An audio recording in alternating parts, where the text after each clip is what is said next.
point, if velocity banking is only good for saving interest, then what's the use in utilizing it? Well, correct me if I'm wrong, interest is still a humongous thing to save on. Is that right? I mean, my goodness, how many examples have we done where we've saved customers and clients hundreds of thousands of dollars of interest? Absolutely, man. Boy, that puts a whole new definition on the sentence, time is money, right? So the longer you have that out, right, the more it's accumulating in interest, especially if it's calculated daily, right? Absolutely. It's calculated daily on those credit cards, those lines of credit. And we don't want to get started with the mortgages because that's where we get below, right? We get that amortized interest going on, and it'll only work, right? That amortized interest and the bank's plan only works for the bank. Okay, we want to make sure that we're working for you, that the velocity banking method is working for you, the velocity bankers. So let's get to the question. The question is, yes, CJ, you bought the education for $2,500. This was actually an example that I had years ago. And said, yes, you bought it for $2,500, but the only thing you did by paying for it with your credit card was you only saved on interest. You only saved on interest. All right, well, let's go ahead and let's not use the same number. Let's use $5,000, not $2,500. All right, and we're going to show you through this nice big round number how that it's more, velocity banking is way more than saving on interest. Remember, we still have the consumer price index for those of you that are in my class, right? We also have inflation to be concerned about. Now, when you have $5,000 at 40%, okay? Now, some of you kind of jumped out of your socks right there, and you were like, wait a minute, $5,000 at 40%, I don't even think that's a real number. I don't even think they go past 30%. 40%, CJ? Well, look, what I'm doing is I'm reducing it to the ridiculous, okay? I'm showing you how that it doesn't matter what this number is. It's calculated using simple interest and not amortized interest. So you're still saving a boatload and placing that money back in your wallet instead of in the bank's wallet. You have a plan that is velocitized instead of working by the bank's plan that is not velocitized. Or shall I say it's only velocitized for them. So $5,000 at 40%. Let's go ahead and calculate it out. How do you multiply this? I multiply it like this, okay? I take the 5,000 and I turn this into a decimal. You know how to turn that into a decimal? You sure do. You go ahead and take the, right, this is 40%. The decimal's right there. And then you just 1, right? So that's what we're going to do. 0.4. Now remember, the 0.4 is 40%. $5,000 multiplied by 40%. This is how I do it. I take the zeros and I put them all down. 1, 2, right, 3. And then I know this is going to be 20, so I just do it like that. All right. And so we know that, remember, this is 0.4. So we're going to have the decimal right here, but then we have to add 1, right? We have to move that over because we only have 0.4. Okay, now if it was 0.49, there'd be 2 decimal places over, but it's only 0.4, so let's do 1, okay? All right, so that's $2,000 in interest. Don't forget, finals on the 15th. Party Saturday night. You in? Can somebody check me on that? All right, $2,000 in interest. $2,500 would be 50%, so that's 40%. All right, did you guys see that? In my head, I was doing calculations in my head. So look, $2,000 in interest, right? But that's if you kept the balance at $5,000. I don't know what your income is. I don't know what your expenses are. But I do know the difference between the income and the expenses is your cash flow. Woo! And it's this number right here that's going to pay down that line of credit. Because when you get your income, where are you going to place it? inside of the line of credit. Now, we're dealing with horrendous, astronomical,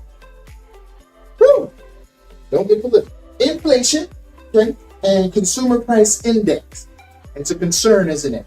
I heard the last was, and I'm just gonna throw this number out here because I'm being nice, 5.5%. I know it's probably higher, folks, but hey, 5.5%, right, is inflation. So you add that on to this. Don't worry, we're not going to do the calculation, but I just want you to know that if we added it on to what we owe the interest in $2,000, would you be paying back your money with a lower value dollar or a higher value dollar?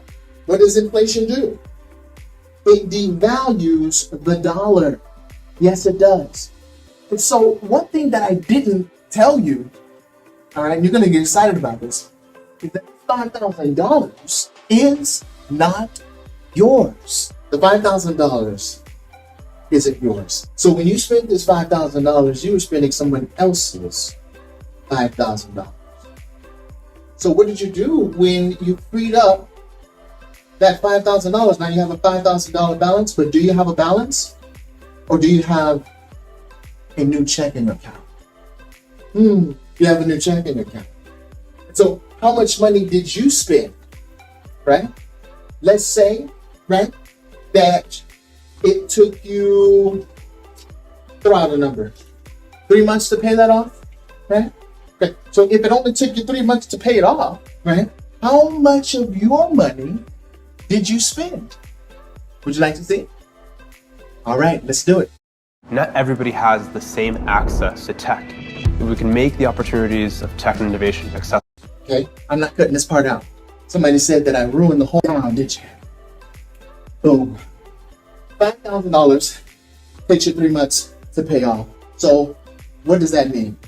That means we're going to go ahead and look at this number, the interest. So that interest is 12 months, right? That's 12 months, right? If you have the balance, $5,000 for 12 months. But since you only have it for 3 months, let's go ahead and do this.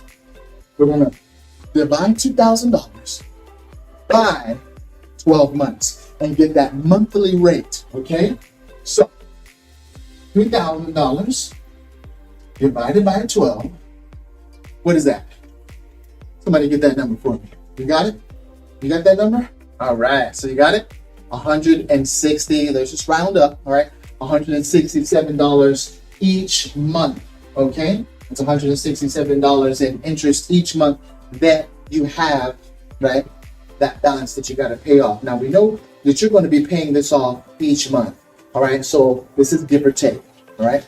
You're going to multiply that by 3 months though, because that's how much, right, you'll accumulate in interest. So it's by 3, what is that? That's about $500. Now, this number was 166.6666 repeating, okay? Repeating. So it's about $500 that you'll pay, all right? Are you following me? That you'll pay in total. Remember, because it's not your money that was lent to you, okay? Yeah, that's very important to realize. That's how you make money off of other people's money. It's allowed. That's what the banks do. Now, 500, they actually do a more sinister operation than that, and that class is going to be coming out soon. But $500 out of your pocket for a $5,000 expense. Isn't that beautiful? Huh? You paid it off in 3 months, and only you paid off $5,000 in 3 months, and only had to have $500 taken out of your pocket. I tell you what, man, $500 to borrow $5,000, that's the deal, right? Especially when the cash, especially when the money, especially when the capital wasn't yours. So that 40% is no big deal. I know a lot of you have 17%, some are 20%, 29%, 3%, 1%. And you know what? Homegirl even got a 0%. You're doing balance transfers and you're taking it to the next level. And so I just wanted to include this example and let them know, hey, remember, it's not only interest that you're saving on inflation as well, because you're not using your money. Folks, man, this $5,000 isn't yours. Remember, that $5,000 is doing this. That's why you can't put it in a savings or a checking account, because it's devalued. But when you use the credit card, it's not your money anyway. You're going to go ahead and get this education, increasing your value, right? And that's going to increase your money.